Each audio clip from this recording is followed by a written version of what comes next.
They enjoyed impressive revenue and profits. When Microsoft started these subsidiaries in the 1980s, they were intentionally made independent to ensure they could grow fast, unencumbered by directives from Redmond, Washington headquarters. It was the perfect environment for fiefdoms to take hold. By the early 1990s, these subsidiaries were growing quickly. This led them to argue for their own resources in a variety of areas. Microsoft's Italian subsidiary, which was hiring a fair number of new employees each year, argued, successfully, that they needed additional human resources, HR personnel, to emphasize quality training, as well as several HR generalists to help manage the growing staff. At Microsoft UK, the company launched several creative marketing efforts that later were utilized successfully by other countries. Before long, the subsidiary had hired a surprising number of additional marketing people. In Germany, Microsoft was especially strong in information technology. Microsoft Germany set up a small data center designed to show customers how they could successfully use Microsoft software. It seemed like a great idea at the time. Over time, however, this evolved to a major data center, complete with its own information systems. The subsidiary felt these systems were necessary to run their business in their market.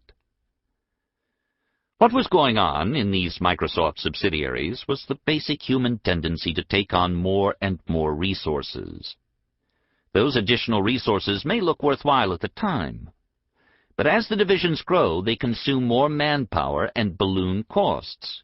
By the mid-1990s, Microsoft's German subsidiary had a staff of more than 70 IT professionals. Their data center and systems were extremely independent, duplicating countless resources already available at headquarters in Redmond, Washington. The same kind of thing happened in finance as well. Subsidiaries came up with their own ways to analyze their business, methods that tended to emphasize how well they were doing. What was going on at Microsoft in the early to mid-1990s was not that different from the experiences of most other multinational corporations.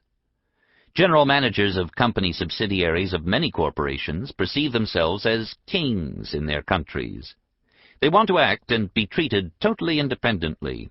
Each GM wants to be perceived as the CEO or president of the company in his or her country.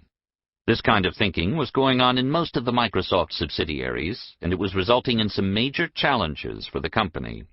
At the end of the quarter, the subsidiaries would send in their spreadsheets and reports, often defining terms differently than Microsoft's corporate finance department. You can imagine what a mess this created for the corporate finance folks at the end of the quarter. The number of frantic phone calls and email messages flying back and forth between the subsidiaries and the corporate controller and his department was phenomenal. I remember during the first week of January 1995 walking into the office of one of the financial analysts who was trying to pull together all the European results. I had been at Microsoft for only a few months, and as the new chief operating officer, I was making the rounds to see how the place operated. The analyst was on a speakerphone in the midst of a screaming match with the Italian subsidiary about why they seemed to change each quarter how they categorized marketing costs for shipping promotion materials and what they classified as cost of goods sold. He was trying to pinpoint exactly what definitions they used this period so that the right cost could be put in the right financial bucket. After listening in on this conversation between the Italians and Microsoft's corporate finance people, it was clear to me that there was no discipline in the system. The Italians weren't trying to be difficult. They felt that they were running their business smartly. The problem was that the corporate folks didn't have a focused, disciplined approach toward the basic elements of the company's financial structure. It would drive Bill Gates nuts that it took weeks for the company to figure out what the quarter was going to look like. Not that Bill was overly interested in the short-term financial results. In fact, he absolutely wasn't. He was focused on designing and developing great software. But he was very concerned that we didn't have the information systems in place to make the financials fall into place in a timely manner. After all, we were the world's foremost software company. He expected the company to have superb systems. At Microsoft, the true impact of the geographical fiefdoms that had grown up over the years and the financial challenges they posed to the company hit home when Microsoft had to embarrassingly make excuses to its customers when they asked to see how Microsoft managed its financial systems. Our customers were expecting to learn the best practices from a global leader in information technology. After all, they reasoned, a totally networked high-tech company with offices throughout the world must have the most sophisticated financial reporting system on the planet, right? Later in this book, I'll describe what Microsoft did, in record time, to break up its fiefdoms and truly turn itself into an incredible showcase of financial systems excellence. Today, the company can close its books each quarter in a couple of days. Cutting Through Fiefdoms, Sam Walton and His Dream. Back in 1987, when I was the Chief Information Officer at Procter & Gamble, Sam Walton invited a Procter & Gamble executive team to Bentonville, Arkansas. He told them that he had heard so much about their tremendous effort behind total quality that he wanted his executive team to be exposed to their wisdom. Sam went on and on about how much he admired Procter & Gamble's knowledge on this subject, and how he hoped that Walmart would be able to learn from their experiences. Naturally, this made the Procter & Gamble people proud of their total quality efforts. They jumped at the opportunity to go to Bentonville to present a one-day training program to Sam's executive team. This was the same one-day training effort that Procter & Gamble had been implementing internally with its own people. Upon hearing that the training required a full 8-hour day, Sam was a little bewildered, but he continued to move forward with the plans to have the Procter & Gamble crew come to Bentonville. The P&G team walked into the meeting room in Bentonville with a stack of transparencies to be used with an overhead projector. Sam looked at that stack and once again got a bewildered look on his face.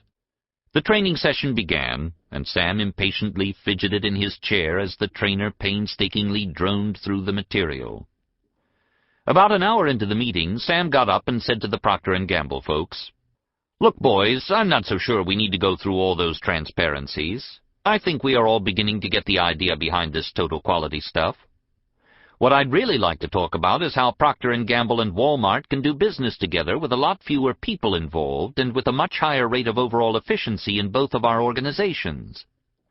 What we need is to just have you guys ship us product as automatically as possible, and we'll settle up at the end of the month and things will be real simple."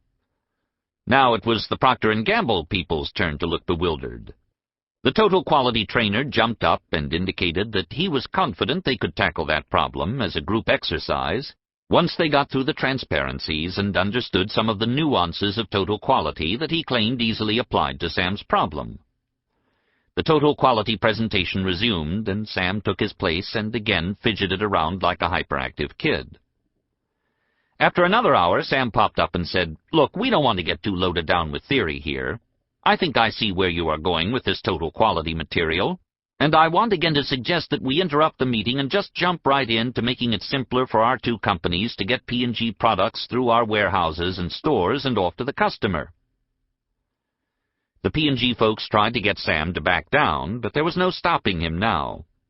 He took the felt-tip pen and started drawing boxes on the flip chart that represented P&G computers, Walmart computers, Walmart distribution centers, P&G warehouses, and Walmart stores.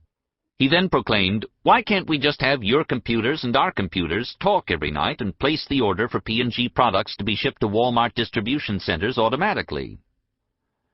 Again, the P&G folks tried to get Sam and his group to back off, but Sam prevailed. This time he got a bit more emotional.